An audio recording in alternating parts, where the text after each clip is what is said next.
Iran जंग में पूरी तरह से जीतेगा या नहीं जीतेगा, इस बात को रसूलुल्लाह सल्लल्लाहु अलैहि वसल्लम ने 1400 साल पहले बताया था। तो आज हम इसी हदीस से समझेंगे कि ईरान को अल्लाह ताला पूरी तरीके से फ़तह अता करेगा या नहीं अता करेगा।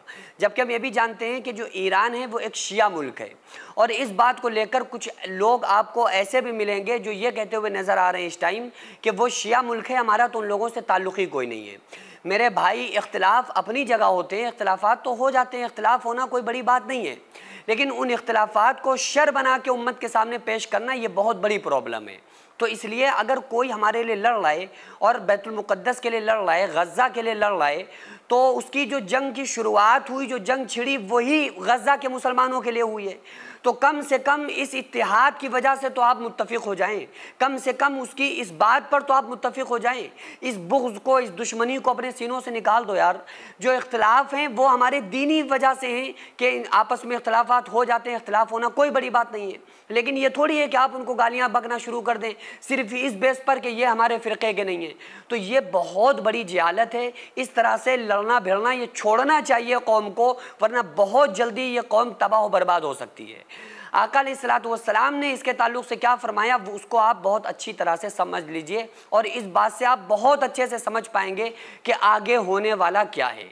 1400 साल पहले हमारे नबी सल्लल्लाहु अलैहि वसल्लम ने सब कुछ बता दिया, सब कुछ क्लियर कर दिया। कुर्बान जाएं अपने नबी रहमत सल्लल्लाहु अलैहि वसल्लम पर कि उन्होंने हमको वो सारी चीज़ें बता दी जिनको पढ़कर आज हमें तसल्ली हो जाती है।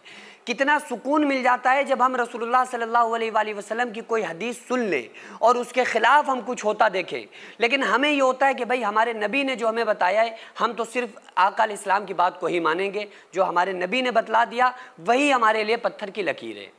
आका अलैहिस्सलाम ने इरशाद फरमाया, क़ुर्बे क़यामत यानी क़यामत के करीब अगर तुम में से एक शख्स दीन पर मजबूती से कायम रहा, या यूं कह लें कि अगर वो हक के लिए लड़ता रहा, तो उससे 100 आदमी टक्कर नहीं ले सकते, 100 आदमी उससे जंग नहीं कर सकते। और अगर तुम में एक जमात दीन पर मजबूती से कायम रहे, एक जमात, अब जमात में कितने लोग होंगे इसकी कोई लिमिट नहीं है, एक पूरी जमात हो, एक पूरी कौम हो, अगर वो मजबूती के साथ दीन पर कायम रही, तो आका अलैहिस्सलाम ने इरशाद फरमाया कि दुनिया की कोई ताकत तुमसे टकराने के बाद ज़िंदा नहीं रह सकती। कितनी भी बड़ी अगर कोई ताकत आ जाए ना तुम्हारे सामने, अगर तुम हक़ के लिए लड़ रहे हो और एक तुम पूरी एक कौम हो, एक मुत्तहिद कौम हो, फिर चाहे कितनी भी ख़तरनाक तुम्हारे सामने जालिम हुकूमतें आ जाएं और तुम पर जुल्म सितम के पहाड़ तोड़ना शुरू कर दे, लेकिन हमारे नबी सल्लल्लाहु अलैहि वसल्लम ने फरमा दिया कि वो तुमसे टकराने के बाद ज़िंदा नहीं रह पाएंगे, यानी अगर वो तुमसे लड़ेंगे तो वो खुद मर जाएंगे। ये आका अलैहिस्सलाम ने 1400 साल पहले बता दिया। वजह इसकी क्या है? आज अगर हम देख रहे हैं, हम ये कह रहे हैं कि भाई वो तो शिया मुल्क है, वो हक़ के लिए थोड़ी लड़ रहा है, वो कोई हक़ पर थोड़ी है, उन्हें हम हक़ पर थोड़ी मानते।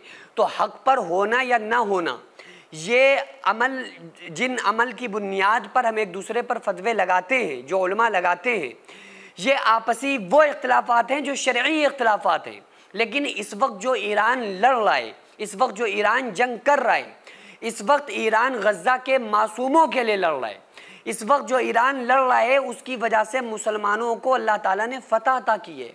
आप देख रहे हैं ना कि किस तरह से ईरान की वजह से अल्लाह तबारक व तआला ने गज़ा के ऊपर जो जुल्म हो रहा था, उस जुल्म से अल्लाह ताला ने गज़ा वालों को निजात अता की है।